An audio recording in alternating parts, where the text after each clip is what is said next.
Happy Saturday. It's September 6th, 2025, and you are listening to Morning Meeting. I'm Ashley Baker in London. And I'm Michael Haney in New York City. Back to life, Michael. Back to reality. But as always, Airmail is here to take the pain out of daily living. And boy, but first, what a week it's been in the news. Good times. A new report has revealed that the Chinese have likely stolen data from nearly every single American. Hooray! The years-long Salt Tycoon cyber attack, which targeted nearly 80 countries, may have resulted in so much stolen data that it can allow Chinese intelligence services to track targets, including politicians and spies. Meanwhile, Kim Jong-un, the supreme leader of North Korea, brought his 12-year-old daughter, Kim Ju-ai, on a state visit to China this week. This suggests that she might be next in his line of succession, so consider her officially one to watch. As always, Airmail is the antidote to all of this news, and we've got a great episode of Morning Meeting to take you far away.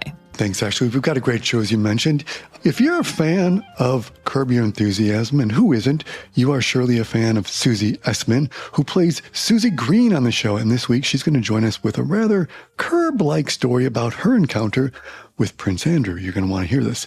Then, our colleague James Walcott, perhaps the smartest cultural critic there is, joins us to discuss the return of perhaps the sharpest cultural and social satire going these days. That's the animated show South Park. And finally, it's September, which means the new edition of Airmail Look, our monthly title covering all things beauty and wellness, has landed in your inbox. And Linda Wells is going to be here to tell us everything we need to know. So Ashley, where would you like to begin today? We have to start with Susie Essman, Michael, because we need a laugh. We know and love her as Susie Green from Curb Your Enthusiasm. And she's got a great story in the issue this week about her fateful meeting with Prince Andrew of all possible people. Welcome, Susie. Hi. Okay, so Susie, Michael and I are among your many, many, many millions, perhaps even billions of fans. And in this particular moment, as we are dealing with life, we just want to, first of all, thank you for your service as a comedian. Well, thank you for thanking me for my service. Well, whenever Michael and I are having a particularly bad day, we just watch the last season of Curb, really mostly for your outfits, which are so completely bananas. They put us in a good mood. You know, it's so much fun to put on those outfits. For me, it's like I always act. Some people act from the inside out. I'm an outside in. So I put on the outfits and then I just become her. I don't have to think about it. But they got crazier and crazier as the years went on. And Larry told me that the last season, he just gave up. He just let us go crazy. And it's because Susie Green is so severely secure. She has no insecurities whatsoever. And she believes that she has the greatest taste. Well, we need to get into your story in the issue of Airmail this week, which is about Prince Andrew of all possible people. So how exactly did you end up meeting him? Well, I believe it was 2015. And my friend Matt Schechner, who at the time was running Advertising Week UK, I was in the UK doing the Soho Theatre, and he invited me. He did this event at Kensington Palace. And I'm like, well, when am I going to get invited to Kensington? I don't see Will and Kate, having me for tea. So I, of course, went. And it was quite impressive. It's a palace. And, people live there, as you know. I mean, Kate and Will live there, and Diana used to live there. They have what they call apartments, they're like 10,000 square foot apartments, not like my little place. I went, and just out of curiosity, because I was there, and it was this incredible room with just these oil paintings everywhere. On the ceiling were murals, and it was just like these Renaissance paintings everywhere you looked. And that was the crappy ones, because this was a reception room that they didn't live in. So they saved the Michelangelos and the Leonardos for themselves. I don't know who the hell it was, but Prince Andrew was there, and clearly he was paid to be there as some kind of, I don't know what, liaison of royalty. And that's how I met him. Yeah. So did he have any idea who you were? I mean, is he a fan of yours? No idea whatsoever. Matt introduced me, telling him what show I'm on HBO and et cetera. And he was like, well, I have no idea who you are. It's just I have no idea who you are. I don't watch any television. And, he was very, very pompous and very much an asshole. I mean, I'm not offended if nobody watches the show. Not everybody watches the show. So I wasn't basically, but it was the way he said it. He was just so dismissive. Dismissive of just a television actress. Who the hell am I? I'm not royalty. I'm honestly, the fact that he's not seen Curbed is really his loss. But anyway, we'd expect nothing less. But then he goes on to be even more absurd and insulting. Well, I had nothing to say to him. He was impossible to make small talk with. But you would think that the royal family would be well versed in that kind of chit chat because they don't talk about anything substantive to, regular folk like us. So I just said, well, do you live here? And he said, no, I don't live here. Nobody lives here. We use this part of the palace to rent out.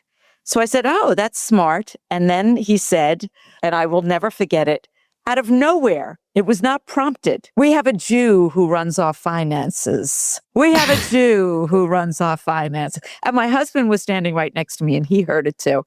And it was just like, I don't even know how to respond to that. Like, why did he even say it? I mean, Susie, this guy clearly has no manners and doesn't know how to make conversation, but you obviously do. How did you even respond? How did you get out of the situation? Well, I was shocked. And, when I'm on stage, I'm incredibly quick. But when I'm in real life, my brain just doesn't work that way. I'm not in a zone. So when people insult me, I don't know that he was insulting me. He didn't necessarily know I was Jewish. But when people insult me, I never have a quick comeback. People always think I will because I could do it on stage so facilely. But I'm always shocked when people assault me verbally. I'm always taken aback. So I just said to him, well, isn't that clever of you?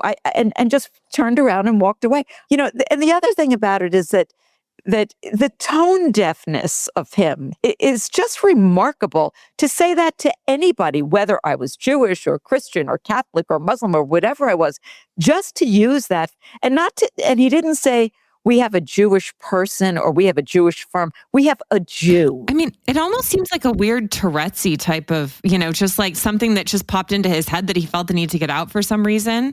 Yeah, exactly. Just in his quasi context, we've since learned one of his very good friends was a Jew, Jeffrey Epstein, who may have been doing his finances as well. So maybe he just is, but I would love to know how that relationship went. Just interjecting that. Can carry on. At the time, I was not aware of that relationship. Later on, I thought of that. Was that the Jew? Was it the infamous Jeffrey Epstein Jew who was running his finance? But he said our finances, which is literally the royal we. So that didn't make sense to me. But who knows?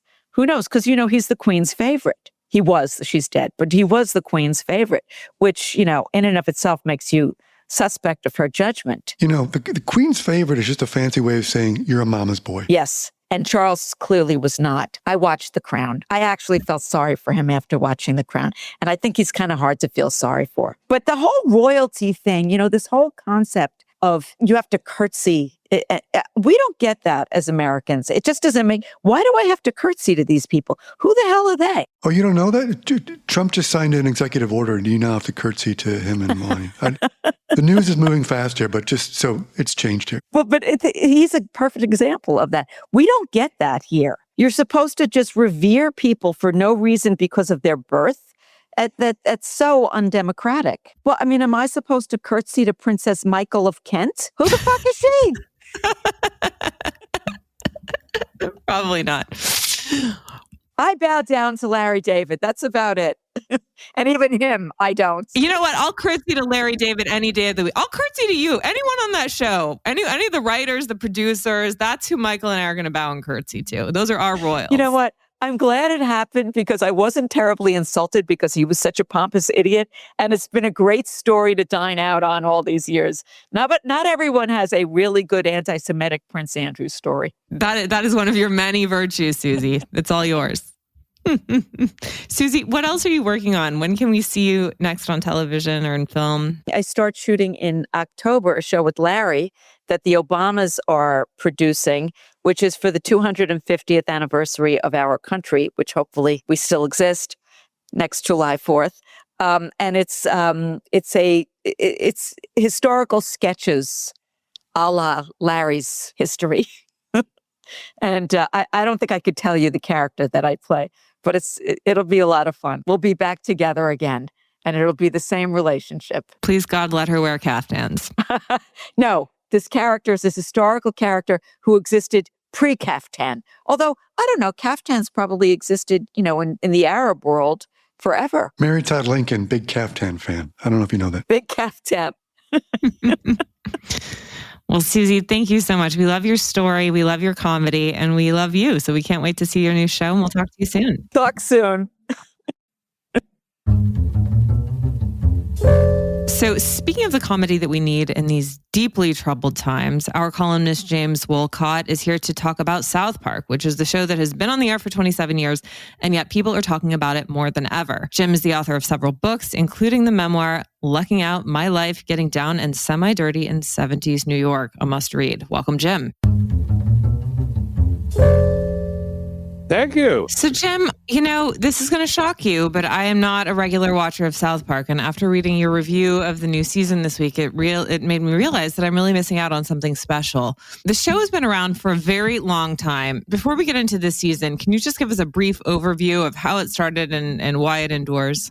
Well, it's the work of two guys. It was all sort of slapped together. I mean, they were originally working with very low budget, low tech comedy, but it was originally I think the first couple episodes, I think, were like a Christmas pageant. But the thing that grabbed everybody was you had all these little kids cursing like crazy, just rattling off obscenities. And it was sort of like it took Beavis and Butthead to an even younger degree. And it was about the school and the relationship of these four kids and, what goes on at the school and all that. But they built it up into like a larger satire. But the larger satire never lost touch, never disconnected from the sheer, raunchiness and the novelty of having all these kids say all these horrible things, and also very, politically incorrect things. Back when that phrase was more in vogue, but it was like, well, you couldn't get really mad at the kids saying it because they're just like popping off. The thing was, the show was very smart because it never tried to overscale. It works on a very short deadline. They just sort of write the script very fast, so it's not. The nature of the animation is that you don't have to have all this post-production. And so they could keep up with things happening in the culture. I mean, I was sort of stunned to realize that the show began when Bill Clinton was president. So, I mean, that's how far, that's the political arc that they have followed. And they've had, all sorts of controversies along the way with the uses of racial slang. But the spirit of the show makes it very hard for people to get indignant about it. It's sort of like getting indignant at Beavis and Butthead. I mean, it would just be, well, come on. Jim, as you, like so many satirists, it seems like South Park is one of those shows that really shines in moments of controversy and upheaval culturally. How do we find them in this second moment of the Trump administration? They've gone beyond what anybody might have anticipated because, it's when you think about how much Trump has been satirized, I mean, everybody's had their turn at it. But what they've done is they've made him both more infantile and at the same time more destructive. The Trump is sort of pure appetite. But they've literally diminished him. In real life, Trump is a tall guy, and he likes to lean over people and do all that. They've shrunk him down to the size of, he's not as small as the school kids, but he's fairly small. And he talks like this. He's got, he's all appetite. And it's like, oh, I want a present. I want this. I want that. And then this relentless focus in one episode on Trump's alleged tiny penis, or as I call it in the pieces, Wee Willie Winky. So you have one character after another, one White House official saying, don't mention a small penis. And then other people saying, and I personally do not believe that you have a small penis. And so it just goes on in the repetition. And with that, we also have him literally in bed with Satan. Last night, the big news was that Trump had impregnated Satan. And I'm not sure how that works, biologically, theologically, metaphysically, but that's the path that the show is now going on for the remaining episodes of this season. It's very heartening, Jim, because so many critics of Trump and his administration, I mean, at least some of them are starting to get a bit scared, given how retaliatory Trump can be and how merciless he can be when it comes to his critics. But it seems like these two are really just leaning into their role in the culture right now. Well, they're not only leaning into their role, but they're really ripping on the parent company because they signed a $1.5 billion deal with Paramount Plus. And Paramount has gone through this whole thing with Skydance, and the merger and consolidation. So South Park was ripping Paramount and ripping them for their cowardice, their capitulation to Trump, in order to get the merger approved.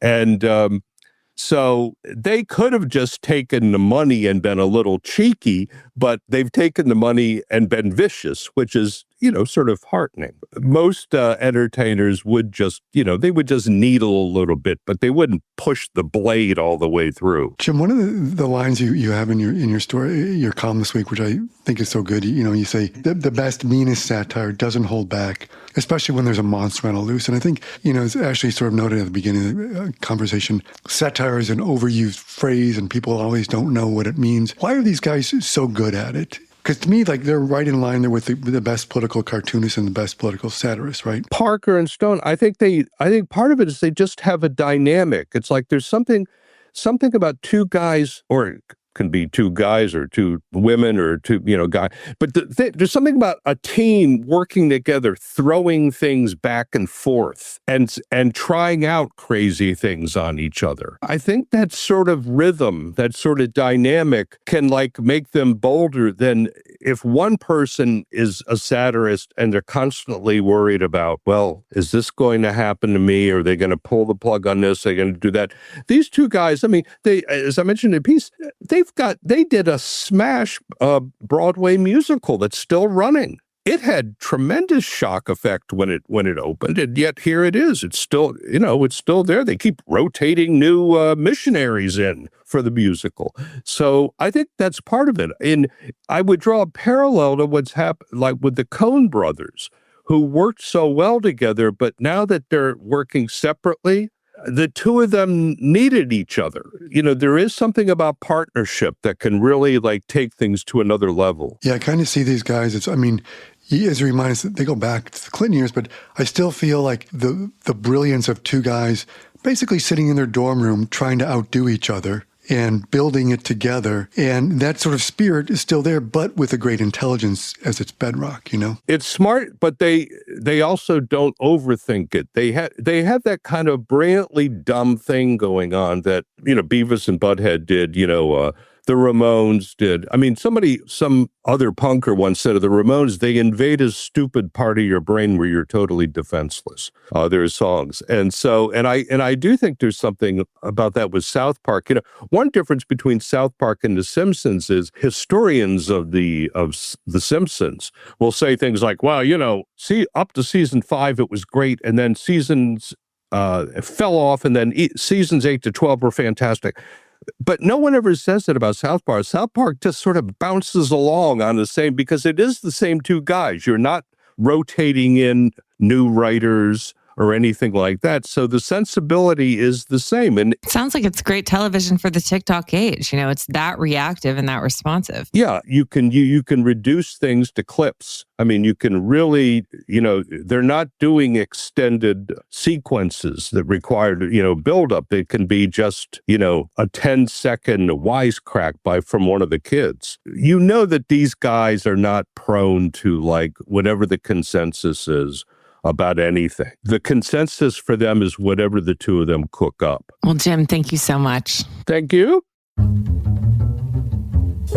Well, all of this is just feeling like it's a bit too much. Let's bring on Linda Wells. She's the editor at Airmail Look. She was the founding editor of Allure magazine, which was a position she held for 25 years. And she knows all of the latest news we definitely need to use from the worlds of beauty and wellness. It's a new issue of Airmail Look, and Linda will take us through. Welcome, Linda. Hi, Ashley and Michael. So this is always a difficult week as we are mentally and physically back to reality, but the new issue of Airmail Look still gives us lots of reasons to relish being here, as well as a hearty dose of escapism. So let's first talk about your amazing column this week, The Look From Here. It's all about a new type of skincare that everyone is talking about. Yes, the sexiest word in skincare right now is plasma. I feel like Stefan on SNL. It actually is very Stefan too. It comes from platelet-rich plasma, which a lot of people have heard about. That's when your blood is drawn, it's spun in a centrifuge, and they separate the plasma and then apply it to your lasered or microneedled skin. And that has to happen in a kind of medical setting. So, and I'm sure you've heard about Brian Johnson, the tech entrepreneur and longevity nut who recently held a bag of his own plasma in his hands and said he wished he could give it to all the people of the world. So we also have Barbara Sturm, who was notorious for meeting with beauty editors at the beginning of her skincare brand's life. And she'd meet with them in five-star hotels, take their blood, extract it, then spin it, and then mix it with a cream and send them on their way. So now all sorts of skincare products that you'd find at Nordstrom or Sephora have plasma in their name. And they're really doing well. These are really popular brands. Dr. Diamonds, Medicine, Eighth Day, You Beauty. These are really the hottest brands, but they don't actually contain any plasma. So it's marketing. And in some cases, they're piggybacking on the consumer's vague knowledge about plasma being good for the skin. And they're connecting with this idea of platelet-rich plasma, which does do something for the skin. But they just are really kind of giving you a sense of science and performance. And what they're actually delivering is something that's very cushiony and moisturizing and may help the skin heal itself in some ways. So watch out for plasma. I mean, Linda, you had this done, right? Like you had one of these microneedling facials with PRP. What was your experience like? So yes, I went to meet with Dr. Diamond, and he was at a house in East Hampton, and I lay on a stranger's bed and had my face numbed, and then, thank God, and then they took a little microneedle. Of course, my eyes were closed, so I wasn't looking at the machine itself, but it was like a stamp, and stamped my skin all over with these needles, which doesn't feel terrific. And then they put my own plasma on it. They took a lot of blood, spun it, and it was kind of disgusting, but I mean, it's a legitimate treatment, but I can't say it really did anything for me, but that's the way I feel about a lot of things. They don't always like make a dramatic before and after, but it's a phenomenon. And actually, these products are really good. The fact that they don't contain plasma isn't a reason to hate them. They actually do contain other interesting ingredients that are supposed to really help the skin repair itself. And that's what anti-aging products are all about. Even though we don't like the term anti-aging, aging is considered a wound to skin, and the way to repair it is with some of these ingredients. Linda, we also have another story from the writer Chelsea Frank that proposes a different way to optimize your glow, so to speak. She profiles a woman that I guess we're calling the orgasm whisperer. What did we learn?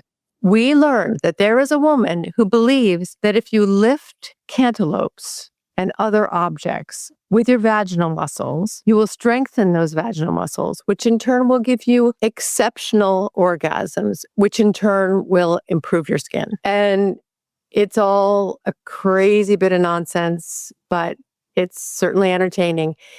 She does this with a jade egg and a string, and then these various objects are dangled between her legs, and she has appeared in various spots with chandelier, for instance, or all sorts of other things. And it's a stunt, but the notion is that this is like Kegels on steroids, so to speak, and believes that this is nature's beauty treatment. And she wants people to have G-spot orgasms, and that will really be the key to never needing a facelift. But this all sounds kind of bizarre, but also intriguing. But don't tell a gynecologist that, because we talked to some and they were like, no, you do not want to do this. Your body is not meant, these muscles are not meant to carry that kind of a load. And we can go into all sorts of puns, but we're above that. They say, just do your Kegels and have a happy life and don't be crazy. So Linda, our cosmetic chemist, Javon Ford, who writes the Hype Buster column for us, has tackled the Yuka app this month. And this is something we've been hearing a lot about, not only because many of our friends use it and have been talking about it to us, but also because RFK is a big fan apparently, and he's been suggesting that we use this as a way of vetting the products that we use for quote unquote toxic components. What did we learn? Yeah, with RFK's endorsement, you want to sort of stand back and take a deep breath.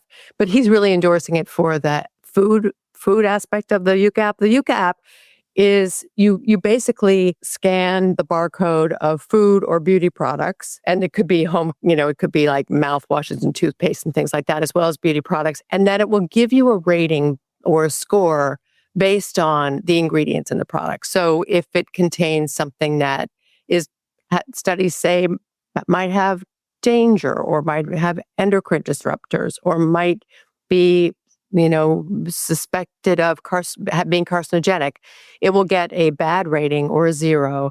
And this is an independent app. It's not supported by anybody. And it's based on scientific studies. It comes out of France. And it seems like, what a great tool. How fantastic. When you're in the store, you can just point it at a bunch of things and find out what's going on. But it really can oversimplify things. And it doesn't really take into account the concentration of an ingredient that might be questionable. And it tends to rate organic products as superior than non-organic. And in beauty, there's no proof that an organic product is better than a synthetic one or a chemical one. So that doesn't really hold up so well in the beauty world. So it's helpful for finding ingredient lists, because if you've ever tried to read an ingredient list on a beauty product, they're microscopic. It's helpful for that. And if you have allergies, it can be really a great way to find out if there's an allergen in your product. So it's got a lot of use to it. Linda and Ashley, I'm going to change the subject here for a second. We found out just before we were going to speak with you that one of the great titans of fashion and style just passed, Mr. Armani, Giorgio Armani, in Milan today. And I just wanted to take a minute to just get your thoughts about him and the decades he was in our lives. Yeah, Giorgio Armani put Italian fashion on the map. He really was the reason that you went to Milan for many of the years, particularly in the 90s. When I started covering the fashion shows in the early 90s, it was the pinnacle of Milan fashion. It was also a great sign of success. If you made it, you would go straight out and buy an Armani suit. And I remember I did exactly that when I was made editor of Allure. I went straight to the Armani store and bought myself an Armani suit. And men wore them. Richard Gere was, the Armani king in American Gigolo. So he really created so many things. He created this idea of a relaxed suit, of workwear for men and women that was different and kind of cooler. And he elevated fabrics. And then he, took everything to a different level with his Armani Privé, the couture collection, where it was really, this explosion of creativity. And he did it. And he was the man there all the time creating these shows. It wasn't, he wasn't outsourcing it or delegating it. He was the one and only, and took that bow at the end of the runway. So it's a huge loss for someone who really defined Italian fashion for so many decades. And the great moment was when you would go to Milan and you'd go to the Armani dinner, and it was at his house, and the show was at his house. Eventually he, outgrew that and moved it to a Tado Ando theater where he had his shows. But it was just, he was the first person to get celebrities to go to the shows. So, I sat next to 50 Cent one time, and, Sylvester Stallone tried to take my seat at a dinner party, and Janet Jackson was there. It was always just full of fun and a real level of excellence. Yeah, I think his impact on, we look across and it's Mr. Armani, it's Ralph Lauren, these people who sort of shaped the last 30, 40, 50 years of fashion style. And as you note, he invented celebrity dressing on the red carpet at the Oscars, really, pretty much, and, redefined the silhouette for men and women in a time very few people have even matched that. So, and his reach is extraordinary, and his impact on the culture. So definitely going to be a major loss. And we were saying beforehand, not even clear what the succession plan is there. I know there was no discussion of who is going to be next. So that's going to be what's going to happen next is going to be really interesting. There was a time when he was so concerned with what journalists thought of the show that he put microphones on the seats to try to hear the comments. And then he videotaped the front row And then he would have a lip reader do the comments.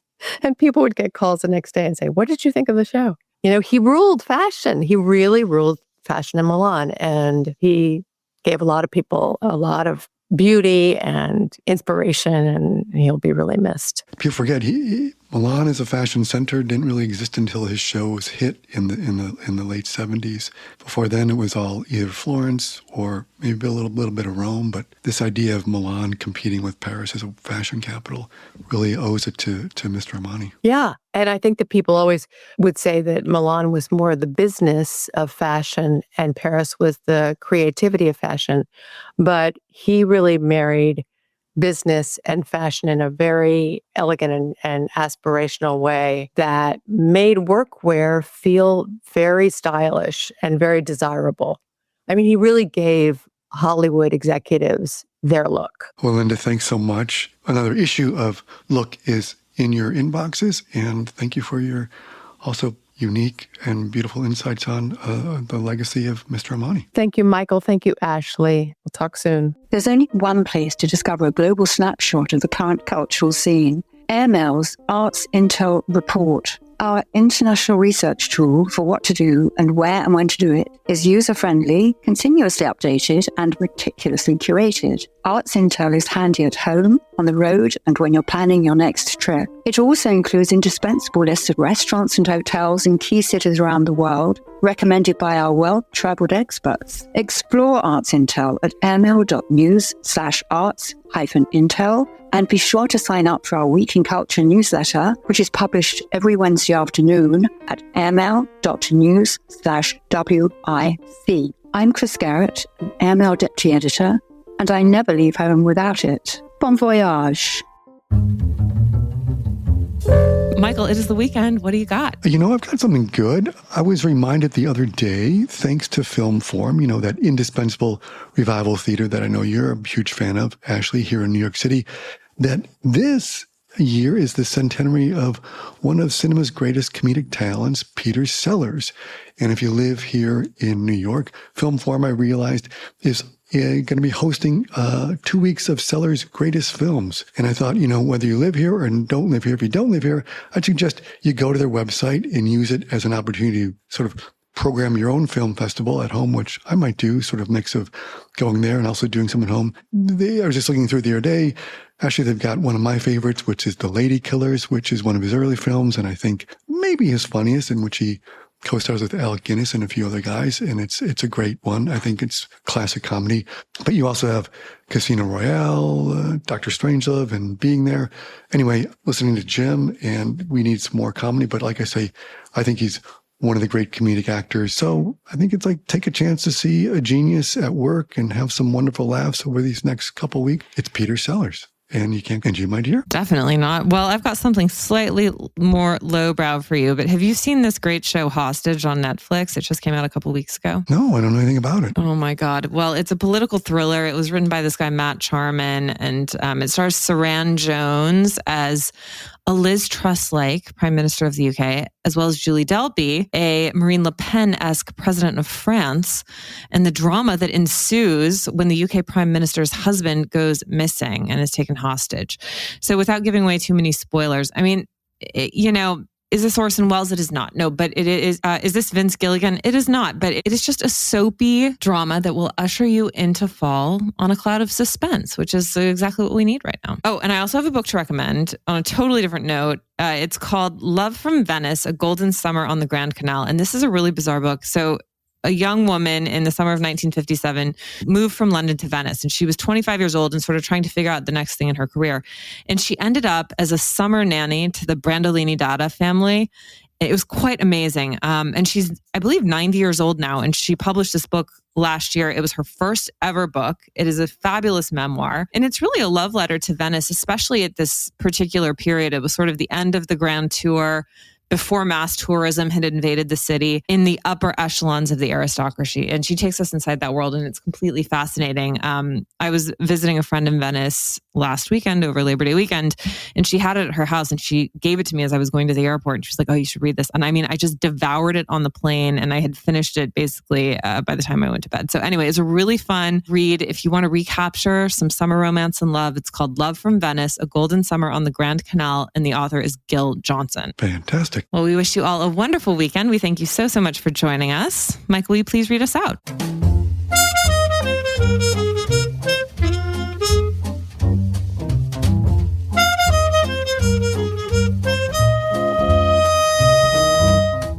For sure. Morning Meeting is produced by Airplay Productions and edited by Jesse Cannon. Our coders are Graydon Carter and Al Stanley. Our chief operating officer is Bill Keenan. Our deputy editors are Ashley Baker, Chris Garrett, Nathan King, Julie Vitale, and Ash Carter. Our CMO is Emily Davis, and our music supervisor is Randall Poster. Our theme music is The Cute Monster by the Bloody Colette Quintet. A new edition of Airmail is published every Saturday, so please subscribe and enjoy all of our stories on airmail.news, which we update every day. You can also find us on Twitter and Instagram at Airmail Weekly. We will be back here next Saturday with another edition of Morning Meeting. But in the meantime, be sure to subscribe at Spotify or Apple Music. But most of all, thank you again.